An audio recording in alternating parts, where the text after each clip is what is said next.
Преди да излети днес точно в 14:10 за полет за Париж, една от моите надежди на българския футбол, Бранимир Костадинов, вчера застана специално пред камерата на Балкан българска телевизия. Той е спряган от всички специалисти в света на футбол като един от най-талантливите. Вижте интервюто с него.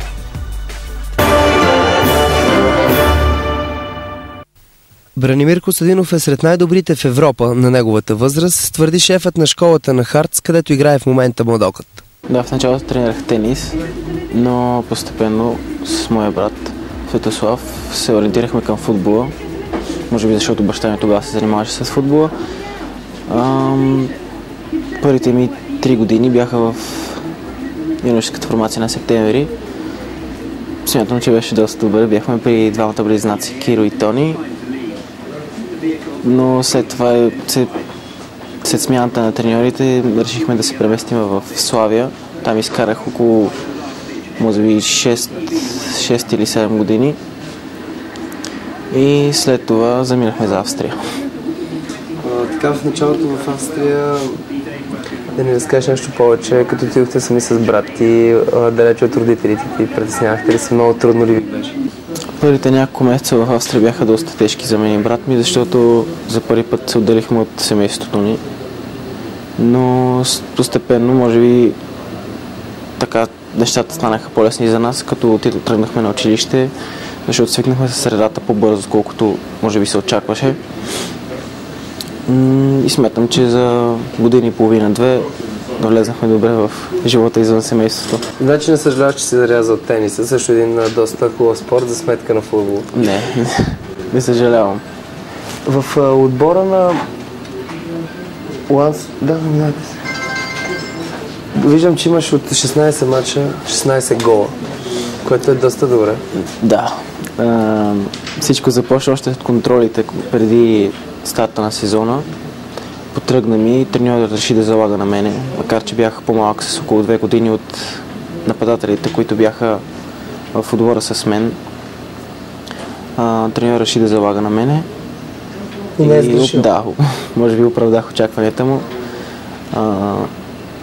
След старта на сезона играхме срещу Рапид Виена.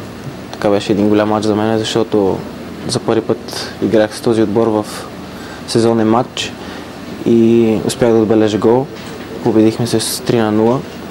Така и треньорът беше доста радостен, защото първия матч от първия полусезон или първия сезон сме загубили с 1-0. И по този начин успяхме да зарадваме него и нас с тази победа. В юношеския национален отбор до 17 години имаш 20 мача, 7 гола и 5 асистенции. Да, всички тези голи са от мачове с набор 8-9. Изиграх с тях и 2 квалификации за европейско. Първата половина и втората. Първата беше в Белгия. Там се класирахме на второ място.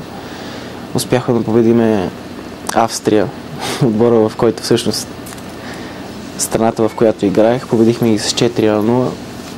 Така целият отбор беше доста подготвен според мен за този мач, защото знаехме, че срещу нас стои един доста добър отбор.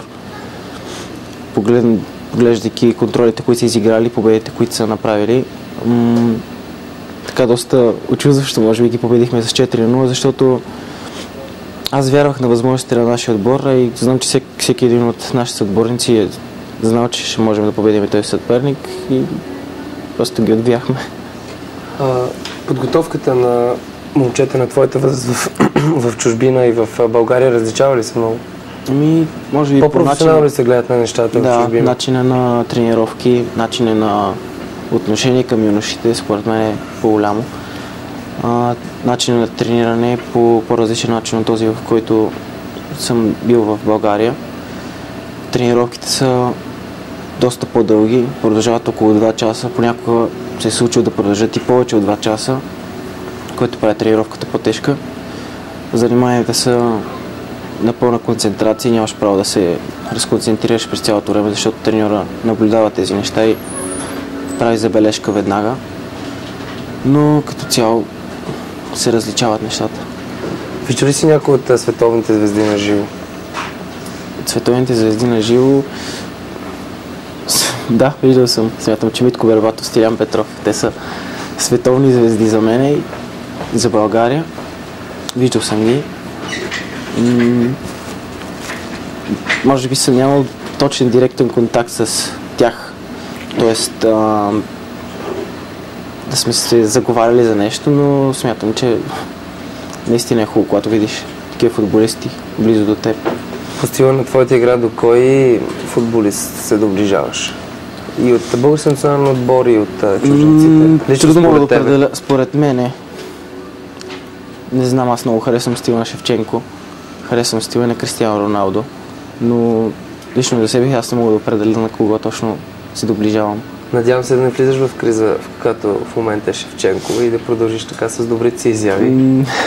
Аз се надявам да не влизам в Роман Абрамович и всички очакват от него доста голове. Те първо според мен ще влиза на такова ниво и ще се пробвам да стигна такова ниво, каквото е Шевченко, но до кризи не смятам, че ще стигам. Как се забавлявате в чужбина? Все пак там повече от приятелите са чужденци. Нямате право да излизате по заведение? Да, нямаме право да излизаме по заведението, но имаме право да излизаме на кино или на кафе, да се събираме, да разговаряме относно мачовете на първи и на нашия отбор. Баща ти дава ли ти съвет? Той е твой агент, футболен агент? Смятам, че той ми отвори очите още в началото, когато бях по-малък. Но в последствие вече, благодарение на него, влезнах в правия път и може би не ме интересува толкова тези неща относно дискотеката и излизането на нощния живот и така нататък. Това е доста добре. Тази година отново предполагам, че смяташ, че ще викнат в националния отбор. Това според мен е само от треньората на нашата възраст Алеша Димитров. Тази година е годината на квалификации и само от него зависи дали ще игра за 89-та година. Големите европейски клубове започнаха да привличат в школите си млади талантливи играчи от чужбина. Най-ярък пример за това е английски Арсенал. Артилеристите взеха Фабрегас още като юноша и той вече е неизменим титуляр в състава на Венгер. Такъв е и случаят и с Бранимир Костадинов в Харц, който успя да се наложи при юношите на шотландците. Той има мачове сред резервите и на първия тим. Освен това, неведнъж с игрици за националния отбор е показвал, че има талант и на него може да се разчита в трудни моменти. Така, ние продължаваме напред в предаването. Видяхте интервюто с Бранимир.